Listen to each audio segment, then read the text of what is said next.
మరి మా కార్యకర్తలకు కూడా నేను చేసే విజ్ఞప్తి, సన్నద్ధం అవుదాం.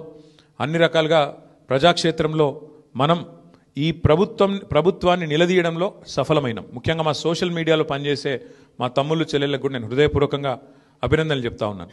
సోషల్ మీడియాలో మీరు చేస్తున్న పని, మీకు ఎవరికి నేనేమి పార్టీ తరపున జీతం ఇవ్వడం లేదు, మీకు ఎవరికి నేను ఇచ్చేదేమీ లేదు.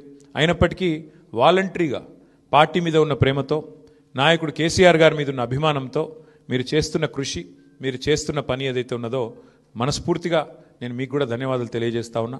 అట్లాగే మా పార్టీ కార్యకర్తలకు, మరి మా గులాబీ కుటుంబ సభ్యులందరికీ నేను చేసే ప్రార్థన, దీంతో మనం నిరాశపడవలసిన అవసరం లేదు, బాధపడవలసిన అవసరం లేదు. తప్పకుండా ముందుకు పోదాం. అట్లా అనుకుంటే ఇవాళ జాతీయ స్థాయిలో కూడా మీరు చూసినట్టయితే మరి కాంగ్రెస్ పార్టీ బీహార్లో తన ఉనికిని కోల్పోయే పరిస్థితి ఉన్నది. కాబట్టి ఇవన్నీ సహజం, గెలుపులు ఓటములు సహజం. దీన్ని ఏదో పెద్ద సెట్ బ్యాక్ లాగా చూసుకోవాల్సిన అవసరం లేదు.